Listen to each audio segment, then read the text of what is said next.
আমার ভাইয়ের রক্তে রাঙানো 21শে ফেব্রুয়ারি আমরা কি ভুলিতে পারি।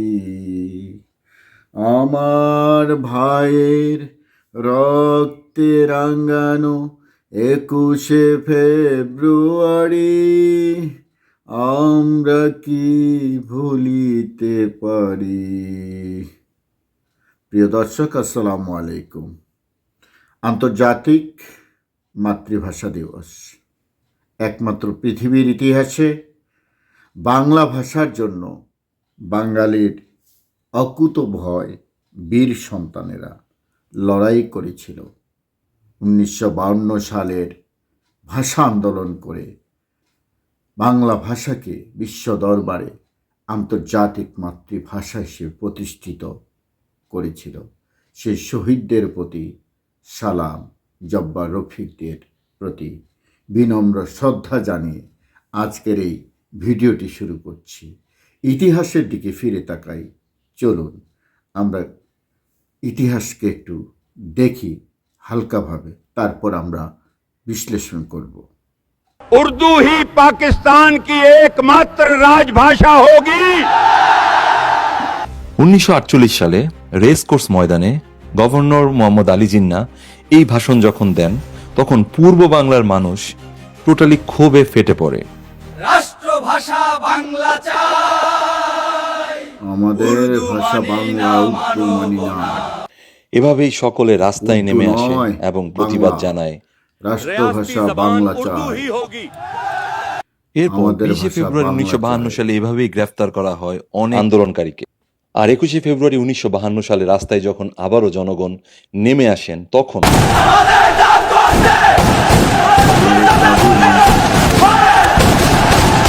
এভাবেই গুলিবর্ষণ করে সবার উপরে এবং শহীদ হন আবুল বরকত, আব্দুল সালাম, রফিকুদ্দিন আহমেদ, আব্দুল জব্বার, সফিউর রহমান। আর এরপর 2010 সালে জাতিসংঘের সাধারণ পরিষদে আনুষ্ঠানিকভাবে দিনটিকে স্বীকৃতি দেয় আন্তর্জাতিক মাতৃভাষা দিবস উপলক্ষে। ভাষার জন্য জীবন দেওয়া সকল শহীদদের জানাই বিনম্র শ্রদ্ধা। শহীদেরা, প্রিয় দেশবাসী, দেখলেন সামান্য একটু টেইলর। এখান থেকে শুরু হয় আমাদের লড়াই সংগ্রামের যে রক্ত স্নাত পতাকার জন্ম ভাষা আন্দোলনের মধ্য দিয়ে ত্বরিত গতিতে এগিয়ে চলে। সে ভাষা শহীদদের প্রতি আবারও বিনম্র শ্রদ্ধা জানাই। গতকাল 21শে ফেব্রুয়ারি প্রথম প্রহরে ফুল অর্পণ করলেন বাংলাদেশের মাননীয় প্রধানমন্ত্রী সহ দেশের বরেণ্য ব্যক্তিবর্গ এবং আপামর জনসাধারণ।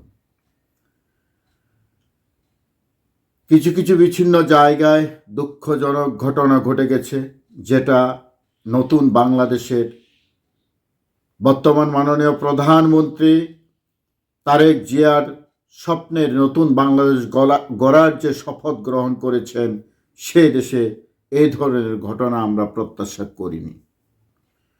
সরাইল আশুগঞ্জের স্বতন্ত্র এমপি নির্বাচিত বাংলাদেশের বাঘিনী কন্যা ব্যারিস্টার রুমিন ফারহানার পর যেভাবে ন্যাক্কারজনকভাবে আক্রমণ হয়েছে, ন্যাক্কারজনকভাবে মব তৈরি করা হয়েছে, আমরা তার তীব্র থেকে তীব্র প্রতিবাদ জানাই। তার নিজস্ব নির্বাচনী এলাকায় শহীদ রেডিতে ফুল অর্পণ করতে গিয়ে তার নেতাকর্মীরা সহ যে আক্রমণের শিকার হয়েছে, আমরা দেখলাম প্রশাসনের ভূমিকা সেখানে কতটাই নাজুক। আনোয়ার নামের তথাকথিত বিএনপির যে নেতা, তার গুন্ডা সান্ডা বাহিনী নিয়ে একটা শহীদ মিনারে একজন নির্বাচিত পার্লামেন্ট মেম্বার, জনগণের ভোটে নির্বাচিত পার্লামেন্ট মেম্বার, সাবেক বিএনপি নেত্রী, তার উপর যে মব তৈরি করা হয়েছে, যে ফুলের বেরি শহীদদের স্মরণে শহীদ বেদিতে দেওয়ার কথা ছিল, সেই ফুলের পুষ্প স্তপকটি ছিন্ন ভিন্ন করে পায়ে পিষ্ট করেছে, এর চেয়ে লজ্জা আর কি হতে পারে? প্রিয় দেশবাসী, শুধু তাই নয়, ঢাকা বিশ্ববিদ্যালয় অনেক রাজনৈতিক সংগঠনকে কণ্ঠাসা করা হয়েছে, ভুয়া ভুয়া স্লোগান দিয়ে। ফুল দিতে দেওয়া হয়নি, তাদেরকে ঘাট ধরে বের করে দেওয়া হয়েছে। এমন প্রতিহিংসার বাংলাদেশ আমরা চাইনি। আজকে ব্যারিস্টার রুমিন ফারহানা স্বতন্ত্র নির্বাচন করে নির্বাচিত হয়েছেন বলেই কি তার অপরাধ? যখন বিগত সরকারের আমলে বিএনপির মহাসচিব এই শহীদ মিনারে ফুল দিতে গিয়ে ফুল দিতে পারেননি, অসহায় এতিমের মতো রাস্তার আইল্যান্ডের মধ্যে বসেছিলেন, তখন কিন্তু এই রুমিন ফারহানারাই গর্জে উঠেছিলেন। আপনার ছবিতে দেখতে পাচ্ছেন আমার প্রাণপ্রিয় স্যার মির্জা ফখরুলের একটি ছবি। তৎকালীন আওয়ামী সরকার ঠিক এমনই দমন পীড়ন করেছিল বিরোধী দলীয় নেতার প্রতি। আপনারা যদি সেই কালচার, সেই মব, সেই একই ধরনের ফ্যাসিবাদ শক্তিকে জিয়ে রাখতে চান, তাহলে নতুন বাংলাদেশ কিভাবে গড়বেন? নতুন বাংলাদেশ গড়তে হলে রাজনীতির প্রতিহিংসা থেকে বেরিয়ে আসতে হবে, মত প্রকাশের স্বাধীনতা দিতে হবে। প্রিয় দেশবাসী, আমরা সে দুর্দিনের কথাগুলো ভুলে যাইনি। ব্যারিস্টার রুমিন ফারহানা, জয়নাল আবেদিনদের মতো ত্যাগী বিএনপি নেতাদের, রুল কবি রেজভী সারের মতো ত্যাগী নেতাদের অবদান আমরা ভুলে যাইনি। দেশনেত্রী, আপসী নেত্রী বেগম খালেদা জিয়ার বাসভবন যখন বালুর ট্রাক দিয়ে ঘিরে ফেলানো হয়েছিল, বেগম খালেদা জিয়ার সেই সময় দুর্দিনের সাথী, সেই কাজের মেয়েটি ছাড়া পাশে কেউ ছিল না। পতাকা উঁচু করে সেই কাজের মেয়েটি ধরেছিল। সেদিন এই বড় বড় মন্ত্রী, এমপি, আজকে যারা পার্লামেন্টে গিয়েছেন, তারা কোথায় ছিলেন? সেই ত্যাগী নেতাদেরকে আপনারা ছুঁড়ে ফেলে দিয়েছেন। এটা বিএনপির জন্য ভবিষ্যৎ ভালো হলো না। হয়তোবা আপসী নেত্রী বেঁচে থাকলে এটা হতে দিতেন না। রুমিন ফারহানাকে নিয়ে এসেছিলেন মাননীয় তিনবারের সাবেক প্রধানমন্ত্রী, আপসী নেত্রী বেগম খালেদা জিয়া, এবং তিনি যেদিন মারা গেলেন সেদিনে তাকে বহিষ্কার করা হলো। তাতে করে বাংলাদেশের মানুষের হৃদয়ে রক্তক্ষরণ হলো। ব্যারিস্টার রুমিন ফারহানা শুধু সরাইল আশুগঞ্জের নেত্রী নয়, তিনি সমগ্র বাংলাদেশের সুবিধা বঞ্চিত, অবহেলিত, নিপীড়িত মানুষের বজ্র কণ্ঠস্বর। তিনি নারী সমাজের বজ্র কণ্ঠস্বর। তিনি জাতীয় নেত্রী। বাঘিনী কন্যা 17 বছর যেভাবে আওয়ামী সরকারের বিরুদ্ধে সংসদ থেকে রাজপথে তিনি লড়াই করেছেন, সে ত্যাগ, সে মহিমা অল্পতে এই কয়েকদিনে আপনারা ভুলে গেলেন। মাননীয় প্রধানমন্ত্রী তারেক রহমান সাহেব, আপনার কাছে আকুল আবেদন। আপনার 2 থেকে 3 দিনের যে পরিবর্তন আমরা দেখছি, আপনি যে স্বপ্ন দেখেছেন যে বাংলাদেশের আপনার দলীয় নেতাকর্মী তৃণমূল পর্যায়ে ভাগ বাটোয়ারা, চাঁদাবাজ, মব যদি আপনি আটকাতে না পারেন, তাহলে এরা আপনার সুনাম নষ্ট করে দেবে।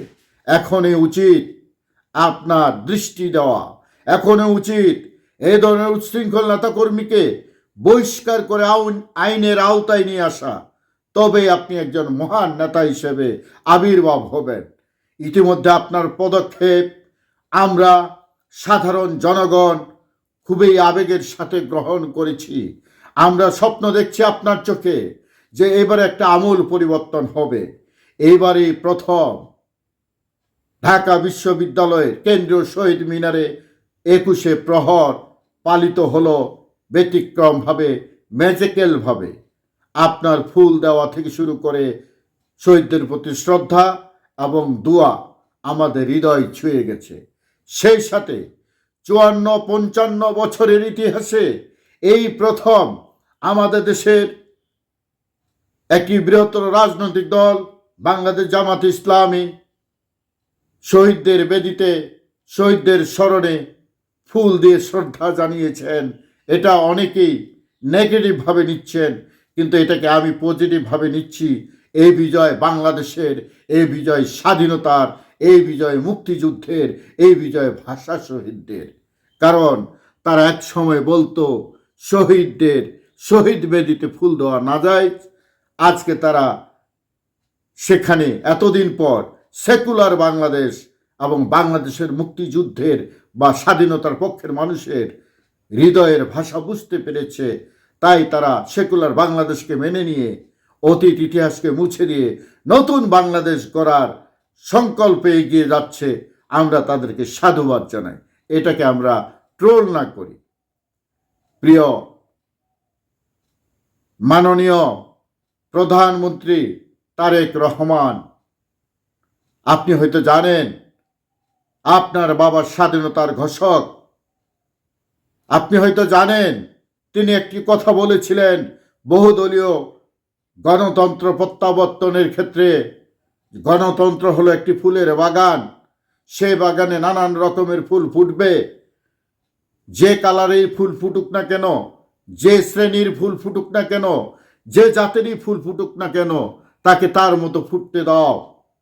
অতএব গণতন্ত্র হলো একটি ফুলের বাগান। সে বাগানের কোনো ফুলকে ক্ষতিগ্রস্ত করা যাবে না। সেখানে মত স্বাধীনতা, বাক স্বাধীনতা চর্চা করার, সংস্কৃতি চর্চা করার অধিকার দিতে হবে, তবে একটি দেশ এগিয়ে যাবে।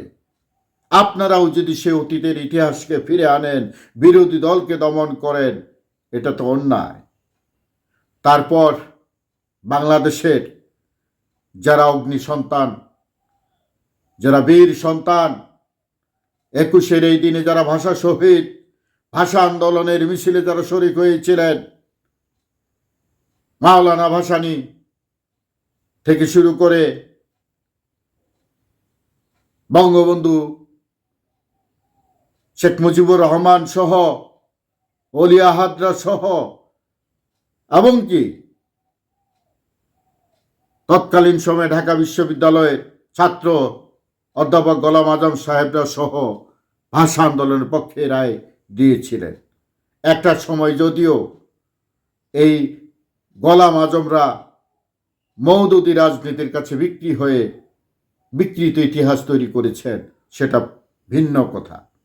54 বছর পরে এসে গোলাম আজমের জামাত ইসলাম বুঝতে পেরেছে, যতই চিল্লাচিল্লি করি আর যা কিছুই করি না কেন, স্বাধীনতার স্বাধিকার ছাড়া এদেশের রাষ্ট্র ক্ষমতায় যাওয়া যাবে না। মুক্তিযুদ্ধের চেতনা ছাড়া বা মুক্তিযোদ্ধাদের সম্মান ছাড়া এদেশে রাজনীতি প্রতিষ্ঠা করা যাবে না। সাধুবাদ জানাই তাদের এমন পরিবর্তনকে, যে 54 বছর পরে সে হলেও আমরা বিজয় লাভ করেছি, স্বাধীনতার পক্ষের মানুষের বিজয় হয়েছে এবং আমরা সবাই একত্রিতভাবে, ঐক্যবদ্ধভাবে এই স্বাধীনতাকে উপভোগ করতে চাই, একটি সুন্দর বাংলাদেশ করতে চাই। আগামীর প্রধানমন্ত্রী আমি মনে করি জনাব তারেক রহমান আমাদের দেশের একজন ত্রাণকর্তা হিসেবে আবির্ভাব হয়েছেন। তিনি আমূল পরিবর্তন ঘটাতে চান, বাংলাদেশকে নিয়ে একটি নতুন বাংলাদেশ গড়ার পরিকল্পনা করেছেন। আসুন আমরা সবাই তার হাতকে শক্তিশালী করি। আজ যারা স্থানীয় বিএনপি নেতা কর্মীরা মব তৈরি করার চেষ্টা করতেছেন, দখল বাণিজ্য করার চেষ্টা করতেছেন, সন্ত্রাস করার চেষ্টা করতেছেন, আধিপত্য বিস্তারের চেষ্টা করতেছেন, বাউ শক্তি প্রয়োগ করার চেষ্টা করতেছেন, বিরোধী পক্ষকে কণ্ঠাসা করার চেষ্টা করতেছেন, আক্রমণ করার চেষ্টা করতেছেন, লুট করার চেষ্টা করতেছেন, সেই দিন আজ আর নেই। আপনারা জানেন আমাদের মাননীয় স্বরাষ্ট্রমন্ত্রী সালাউদ্দিন সাহেব বলেছেন আজকের পর থেকে আর কোনো মব হবে না। অথচ আমরা দেখতে পারলাম সরাইল আশুগঞ্জের এমপি অগ্নিকন্যা ব্যারিস্টার রুমিন ফারহানার পর ফুল দিতে গিয়ে শহীদদের বেদিতে মব হয়ে গেল মাননীয় স্বরাষ্ট্রমন্ত্রী। আশা করি আপনার এই কথার প্রেক্ষাপটে সে আশুগঞ্জ সরাইলে আনোয়ার নামের সন্ত্রাসকে দ্রুত গ্রেপ্তার করে প্রমাণ করবেন, হ্যাঁ, বিএনপি মবকে বিশ্বাস করে না, বিএনপি বহুদলীয় গণতন্ত্রকে সম্মান করে এবং দেশপ্রেম রাজনীতিতে ফিরে এসেছে, দেশের জনগণের কল্যাণে ফিরে এসেছে। বিপুল ভোটে আপনাদেরকে এদেশের জনগণ ম্যান্ডেট দিয়েছে। জনগণের মনের ভাষা প্রত্যাশা পূরণ করবেন। আমরা হিংসা প্রতিহিংসা রাজনীতি আর চাই না, আমরা আন্দোলনের রাজনীতি চাই না। আমরা বাধাগ্রস্ত হবে, প্রতিপক্ষকে ঘায়েল করবে, বিরোধী পক্ষকে ঘায়েল করে দেশে বিশৃঙ্খলা ঘটাবে, এই ধরনের রাজনীতি আর চাই না। দেশ কিভাবে এগিয়ে যাবে উন্নয়নের দিকে আমরা সেটাই চাই। খোলা চিঠি মাননীয় প্রধানমন্ত্রী প্রতিটি মানুষকে তার মত প্রকাশের অধিকার দিবেন। নিজের দলের সান্ডা পান্ডা গুন্ডাদের সামলাবেন। আমরা এখনো সাধারণ মানুষ আতঙ্কিত। আপনি তৃণমূল পর্যায়ে খবর নেবেন আপনার নেতা কর্মীরা কি করছে আর আপনি কি স্বপ্ন দেখছেন। আপনি স্বপ্ন দেখছেন একটি সন্ত্রাস মুক্ত, মাদক মুক্ত, মব মুক্ত বাংলাদেশের, আর আপনার তৃণমূল পর্যায়ের চামচিকা সান্ডা পান্ডারা স্বপ্ন দেখছে কিভাবে স্ট্যান্ড দখল করা যাবে, কিভাবে জমি দখল করা যাবে, কিভাবে সরকারি খাস জমি দখল করা যাবে, কিভাবে নিয়োগ বাণিজ্য করা যাবে, কে কতটুকু ভাগ নিবে, কিভাবে রাস্তাঘাট ফুটপাত কিভাবে মার্কেট দখল করে চাঁদাবাজি করা যাবে। তারা সেই সিন্ডিকেট গড়ে তোলার প্রচেষ্টা করছে। এগুলো কঠিন হস্তে দমন করতে হবে মাননীয় প্রধানমন্ত্রী। ছোটখাটো দৃশ্যগুলো বললাম না, এটা জনগণের আওয়াজ। ফ্যাসিস্ট হাসিনা সরকার 17 বছর ক্ষমতায় থেকেও প্রশাসনিক শক্তিশালী ক্ষমতা থাকার পরেও যদি 5 মিনিট টিকতে না পারে তাহলে সেই ইতিহাসকে শিক্ষা নিতে হবে। অন্যদিকে 24শে জুলাই প্রকৃত জুলাই যোদ্ধাদের প্রতি সহানুভূতি সহমর্মিতা দেখাতে হবে। আর যারা জুলাইকে বাণিজ্য করে জনগণকে ধোঁকা দিয়ে কোটি কোটি টাকা কামিয়েছে তাদেরকে বিচারের আওতায় আনতে হবে। সেই সাথে 17 মাস অন্তর্বর্তী সরকার থাকাকালীন যে উপদেষ্টারা দুর্নীতি করেছে আমরা বিভিন্নভাবে এখন জানতে পারছি, তাদেরকেও আইনের আওতায় এনে বিচারের কাঠগড়ায় দাঁড় করাতে হবে। কারা কারা এই গরিব মেহনতি মানুষের টাকা বিদেশে পাচার করেছে তাদেরকে আইনের আওতায় নিয়ে আসতে হবে। বিগত সরকার আওয়ামী সরকারের আমলে যত টাকা পাচার করে বিদেশে পাঠিয়েছে এই টাকাগুলোকে ফেরত নিয়ে এসে দেশের কল্যাণে লাগাতে হবে। আমরা চাই জনাব তারেক রহমান আগামী দিনের ফাটাকেষ্ট হয়ে বাংলাদেশের সকল অন্যায়, দুর্নীতি, দখলবাজ, সন্ত্রাস, নিয়োগ বাণিজ্যের বিরুদ্ধে রুখে দাঁড়ান।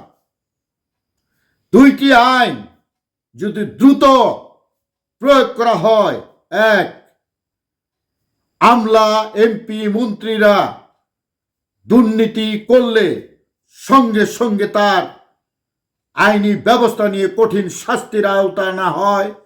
2, কোনো দলীয় সন্ত্রাসীরা যদি সাধারণ মানুষের উপর মব তৈরি করে, দখলবাজ করে, সন্ত্রাসী করে, লুটপাট করে তাদেরকে কঠিন থেকে কঠিন শাস্তি দিয়ে দলীয়ভাবে রাষ্ট্রীয়ভাবে আইনের আওতায় এনে তাহলে দেখবেন আপনার কাজ করা সহজ হয়ে যাবে এবং আপনি ইতিহাসের সেরা একজন মহানায়ক, রাষ্ট্রপ্রধান হয়ে ইতিহাস গড়বেন, বিশ্বের দরবারে নাম লেখাবেন।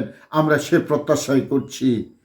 আবারও বলতে চাই, ব্যারিস্টার রুমিন ফারহানার পর যে অন্যায়টি গতকাল করা হয়েছে তার তীব্র থেকে তীব্র নিন্দা এবং প্রতিবাদ জানাই। আমার বাংলা ভাষা 52-এর বাংলা ভাষা আন্দোলন শহীদদের প্রতি শ্রদ্ধা জানিয়ে শেষ করছি। 21 আমার অহংকার, 21 আমার শক্তি, 21 আমার চেতনা, 21 আমার অনুপ্রেরণা।